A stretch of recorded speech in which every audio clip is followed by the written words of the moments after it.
Hello बच्चों, कैसे हैं?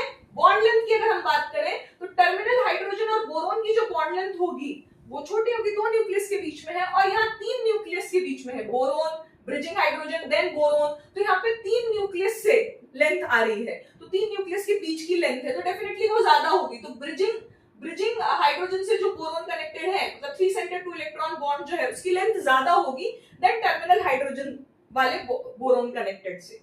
बॉन्ड स्ट्रेंथ की बात करें तो दो न्यूक्लियस दो इलेक्ट्रॉन को बहुत अच्छे से अट्रैक्ट कर सकते हैं, दो न्यूक्लियस दो इलेक्ट्रॉन को बहुत अच्छे से अट्रैक्ट, बट तीन न्यूक्लियस दो इलेक्ट्रॉन को और अच्छे से अट्रैक्ट कर सकते हैं, तो हमें ज्यादा एनर्जी लगेगी उसे तोड़ने में। तो बॉन्ड स्ट्रेंथ भी 3 सेंटर 2 इलेक्ट्रॉन बॉन्ड की इस 3 सेंटर 2 इलेक्ट्रॉन बॉन्ड की ज्यादा होगी, इस 3 सेंटर 2 इलेक्ट्रॉन बॉन्ड की क्या होगी, ज्यादा होगी बॉन्ड स्ट्रेंथ। और उसका सबसे बेसिक एग्जांपल है कि जब हम मिथाइलेशन कराते हैं B2H6 का, तो टर्मिनल हाइड्रोजन चेंज हो जाते हैं, टर्मिनल हाइड्रोजन CH3 मिथाइल से चेंज हो जाते हैं, but bridging hydrogen as it is रहते हैं क्योंकि वो स्ट्रॉन्गर बॉन्ड्स है।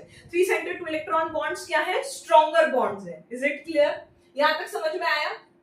लेकिन ये इलेक्ट्रॉन डेफिशिएंट है इन 3 सेंटर्स में। ये जो ब्रिज बॉन्ड है, बनाना बॉन्ड है, 3 सेंटर 2 इलेक्ट्रॉन बॉन्ड है, आगे हम बात करेंगे। अभी यहाँ पे बनाना बॉन्ड और 3 सेंटर 2 इलेक्ट्रॉन बॉन्ड सेम है। क्लियर है? ब्रिज बॉन्ड्स क्यों है? क्योंकि ब्रिजिंग हाइड्रोजन्स दोनों बोरोन को क्या कर रखा है, कनेक्ट कर रखा है। इस BH3 ग्रुप और इस BH3 ग्रुप को या इस बी टर्मिनल हाइड्रोजन वाले ग्रुप को और इधर बोरोन और टर्मिनल हाइड्रोजन वाले ग्रुप को इन ब्रिजिंग हाइड्रोजन्स ने क्या कर रखा है, कनेक्ट कर रखा है। तो 3 सेंटर 2 इलेक्ट्रॉन बॉन्ड स्ट्रांग है, इसलिए वो टूटता नहीं है। मिथाइलेशन से पता चला हमें जब हमने डाइबोरेन का मिथाइलेशन किया। और 2 सेंटर 2 इलेक्ट्रॉन बॉन्ड 4 है, 2 सेंटर 2 इलेक्ट्रॉन बॉन्ड 4 है। क्लियर है? और 3 सेंटर 2 इलेक्ट्रॉन बॉन्ड कितने हैं, 2 हैं। यहाँ पे ये इस बोरोन में अगर एक इलेक्ट्रॉन यहाँ चला गया, एक यहाँ चला गया, तो एक यहाँ चला जाएगा, इसका ब्रिजिंग हाइड्रोजन का और इसका वेकेंट ऑर्बिटल, और इसका दूसरा इलेक्ट्रॉन यहाँ, ठीक है, बोरोन का एक तो यहाँ चला गया, एक यहाँ, 3 होता है आउटरमोस्ट शेल में, तो नीचे दूसरे वाले 3 सेंटर 2 इलेक्ट्रॉन बॉन्ड में चला गया, एक ये अनपेयर्ड इलेक्ट्रॉन ब्रिजिंग हाइड्रोजन का और इसका वेकेंट ऑर्बिटल। तो 3 सेंटर 2 इलेक्ट्रॉन बॉन्ड क्या है कि बॉन्ड स्ट्रेंथ क्या है, ज्यादा है।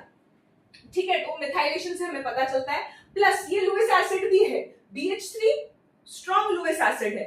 डेफिनेटली यहाँ पे पूरा ऑर्बिटल p ऑर्बिटल क्या था, वेकेंट था।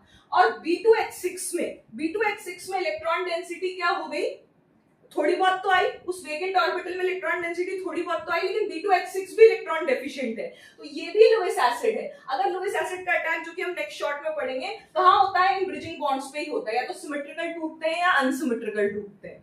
ठीक है, तो इन B2H6